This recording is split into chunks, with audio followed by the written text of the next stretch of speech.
हाँ, तो आज का हमारा टॉपिक है रैशनल नंबर्स। आपके मैथ्स में चैप्टर 1 रैशनल नंबर है, उसको समझेंगे।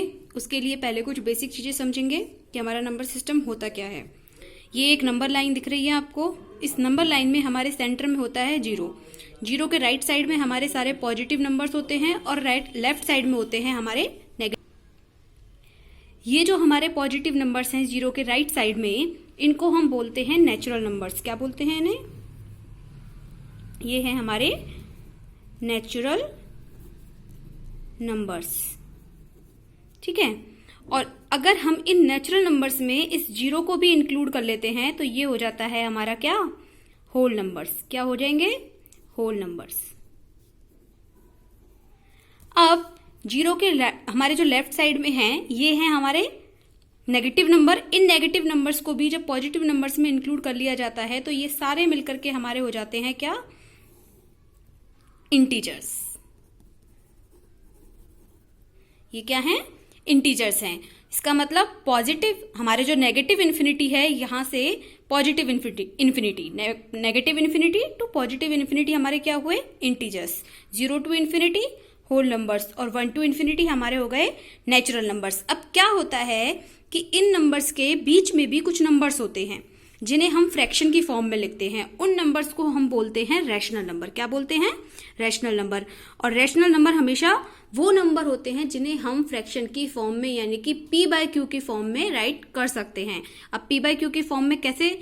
जैसे कि आपके पास कोई नंबर है 3, तो अब 3 को आप क्या 3/1 राइट कर सकते हो। कोई नंबर है आपके पास 4/5, तो ये भी हमारा फ्रैक्शन में है एक नंबर, ठीक है। तो इसका मतलब कोई भी नंबर जिसे हम p बाय क्यू की फॉर्म में राइट कर सकते हैं वो हमारा क्या हुआ? रैशनल नंबर हुआ। अब इसकी कुछ कंडीशंस होती हैं। क्या कंडीशंस होती है? कि हमारे जो p और q हैं इन दोनों का ही इंटीजर होना जरूरी है। हमारा जो p है वो हमारा एक इंटीजर होता है। इंटीजर मतलब ये हमारा नेगेटिव भी हो सकता है, ये हमारा पॉजिटिव भी हो सकता है और ये हमारा जीरो भी हो सकता है। लेकिन जो हमारा q है ये हमारा नेगेटिव पॉजिटिव तो हो जाएगा, बट ये हमारा जीरो नहीं हो सकता। कभी भी हमारा जो q है वो जीरो नहीं हो सकता है। क्यों नहीं हो सकता है? क्योंकि अगर मान लो, आपको एक एग्जांपल लेते हो, जैसे कि आपने मान लो लिया कि 5/0। अब 5 में आप जब 0 को डिवाइड दोगे तो क्या हमारा डिवाइड पूरा होगा? कभी हम डिवाइड दे ही नहीं सकते। किस नंबर से आप इसे मल्टीप्लाई करोगे कि भाई हमारा जो ये डिवाइड है ये कंप्लीट हो जाए? तो हमारा आंसर आ ही नहीं सकता। तो इसका मतलब हम इसको सॉल्व ही नहीं कर सकते, और जिसे हम सॉल्व ही नहीं कर सकते तो वो क्या हो जाएगा? Not defined. और ये नॉट डिफाइंड है, इसलिए हमारा क्या हो जाएगा? ये हमारा रैशनल नंबर नहीं हो सकता है, ठीक है। तो रैशनल नंबर वो होते हैं जिन्हें हम p बाय क्यू की फॉर्म में राइट कर सकते हैं। अब आपके ये तो हो गया रैशनल नंबर। अब रैशनल नंबर के कुछ प्रॉपर्टीज जो आपके सिलेबस में दी हुई हैं उनको सॉल्व करने से पहले आपको कुछ चीजें आनी चाहिए। जैसे कि रैशनल नंबर्स जो हैं हमारे, उनको हम कैसे ऐड करते हैं, कैसे सब्ट्रैक्ट करते हैं, मल्टीप्लाई, डिवीजन, ये सब आपको आएगा, तभी आप इनके क्वेश्चंस को सॉल्व कर पाओगे। तो पहले हम कुछ क्वेश्चंस इनके बेसिक वाले क्वेश्चंस कर लेते हैं, कैसे हम फ्रैक्शंस को ऐड सब्ट्रैक्ट वगैरह करते हैं। तो उसके लिए मान लो कि मैंने कोई एक नंबर लिया, जैसे कि हमने लिया 3/4 प्लस 5/4। अब आपको इसे ऐड करना है तो सिंपल सा है, हो जाएगा, क्योंकि आपको पता है कि दोनों हमारे जो डिनोमिनेटर हैं वो सेम है, तो इनका एलसीएम भी क्या आ जाएगा? 4 आ जाएगा। और ऊपर क्या होगा इसके? यहाँ पर 3 + 5। ये हमने कैसे लिखा कि भाई 4 का 4 में डिवाइड दोगे 1 टाइम जाएगा, और 1 को 3 से मल्टीप्लाई करोगे तो आपके पास 3 ही आएगा। इस तरीके से हमारा जो आंसर है ये हो जाएगा 8/4। इसका आंसर आएगा 2, ठीक है। ऐसे ही अगर मान लो ये होता 3/4 प्लस माइनस के 5/4, तो इसको आप कैसे सॉल्व करते? प्लस माइनस माइनस, तो ये हो जाता 3/4 माइनस 5/4। इसको सॉल्व करोगे तो वही 4, 3 - 5, और 3 - 5 करोगे तो आपके आएगा -2/4, ठीक है। कट के हमारा जो फाइनल आंसर आएगा वो आएगा 1/2, ठीक है।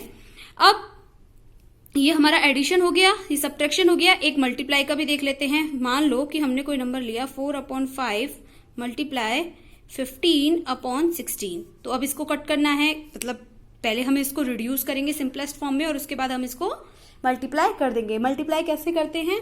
हमारा जो न्यूमरेटर है वो न्यूमरेटर से मल्टीप्लाई होता है, जो डिनोमिनेटर है वो डिनोमिनेटर से मल्टीप्लाई होता है। ये आपस में एक दूसरे से कभी भी मल्टीप्लाई नहीं होते हैं। हम इनको कट कर सकते हैं। जैसे कि हमारा ये 4 है तो 4 का इसमें 1 टाइम गया और 4 का इसमें 4 टाइम गया। ऐसे ही ये है 5 का इसमें 1 टाइम गया, 5 का इसमें 3 टाइम गया।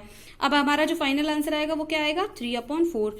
सेम ऐसे ही डिवाइड का प्रोसेस होता है, जैसे 4/5 डिवाइड 3/4 में अगर करती हूं तो इसको कैसे सॉल्व करोगे। यहाँ जो हमारा डिवाइड है, ये वाला नंबर जो राइट साइड वाला नंबर है ये तो हमारा एज इट इज ऐसे ही रहेगा 4/5।